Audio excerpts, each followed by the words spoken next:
Khammam corporation పరిధిలోని 1వ division దానవాయిగూడెంలో శనివారం 2 కోట్ల అంచనా వ్యయంతో టీజీఎస్డబ్ల్యూఆర్ఈఎస్ జూనియర్ కళాశాల మౌలిక సదుపాయాల అభివృద్ధి, మరమ్మతుల పనులకు శంకుస్థాపన చేసిన తెలంగాణ రెవెన్యూ, గృహ నిర్మాణ, సమాచార శాఖల మంత్రి పొంగులేటి శ్రీనివాస్ రెడ్డి అనంతరం కళాశాలలోని బాలికలతో సరదాగా కాసేపు గడిపారు.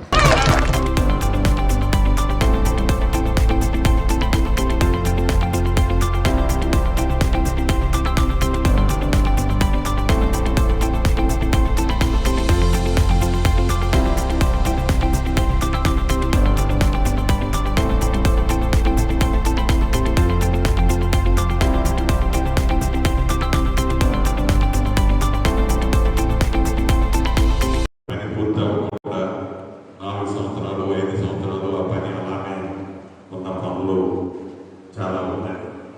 అలా కాకుండా శాంక్షన్ అయిన లగాయతు మన ఇంటి దగ్గర పని చేసుకోవడం ఎంత ఇంపార్టెంట్గా ప్రతి అంశాన్ని చూస్తామో అదే పద్ధతిలో ఈ పాఠశాల పరిధిలో ప్రతి అంశాన్ని తన సొంత ఇల్లులో క్షుణ్ణంగా ప్రిన్సిపాల్ గారు వారి టీం చేస్తున్నందుకు స్థానిక శాసనసభ్యుడిగా మనస్ఫూర్తిగా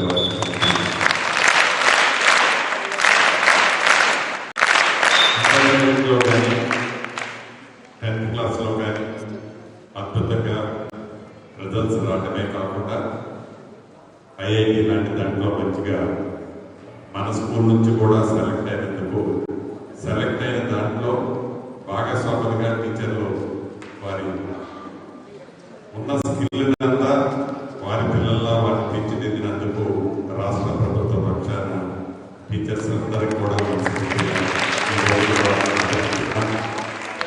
భవిష్యత్తులో మోడల్ స్కూల్ ఏది అంటే రోల్ మోడల్గా ఈ స్కూల్ ఉండే విధంగా ప్రిన్సిపాల్ గారు కానీ టీం కానీ చిన్నారి బాలికలు కానీ ఈ స్కూల్కి మంచి పేరు మరింత తేవాలని మనస్ఫూర్తిగా నాలో కోరిక ఉంది. ఆ కోరికను మీరు తీరుస్తారని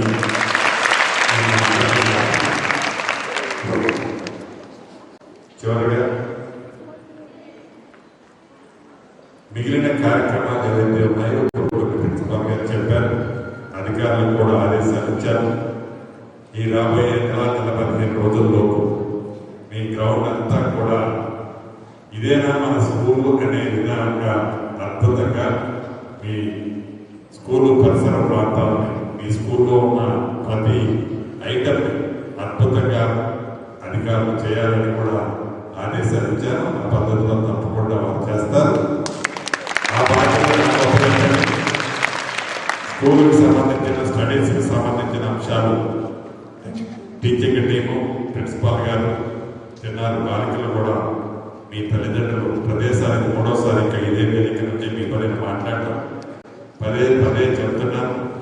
తల్లిదండ్రులు ఎంత కష్టపడి మిమ్మల్ని ఈ స్థాయికి తీసుకొచ్చారు. ఈ ప్రభుత్వం గౌరవ ముఖ్యమంత్రి రేవంత్ రెడ్డి గారి నాయకత్వంలో విద్యకి పెద్దపీట వేశారు. మాటలతో కాకుండా చేతలతో చేస్తున్నారు. ఆనాటి ప్రభుత్వంలో డైట్ ఛార్జీలు కానీ కాస్మెటిక్ ఛార్జీలు కానీ అరాకొరా సరిపోకుండా ఉండేవి.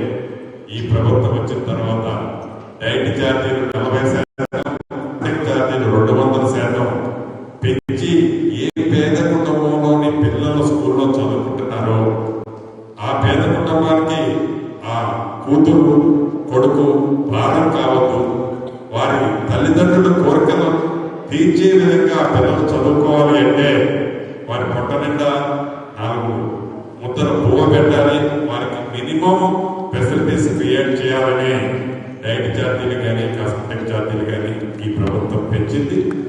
అన్ని వసతులు కాబట్టి మీరు చదువు మీదే ఫోకస్ చేసి మీ తల్లిదండ్రులు, మీ టీచర్స్, మీ ప్రిన్సిపాల్ గారు, మేమందరము ఏదైతే కోరుతున్నామో, ఆలోచిస్తున్నామో, ఆశిస్తున్నామో ఆ ఫలితాలు ఇచ్చేది మీరు కాబట్టి, తెచ్చుకునేది మీరు కాబట్టి మీరంతా కష్టపడి చదవాలని మరొకసారి మనస్ఫూర్తిగా కోరుతూ మీకు అందరికీ ఆల్ ది బెస్ట్ చెప్తూ సెలవు.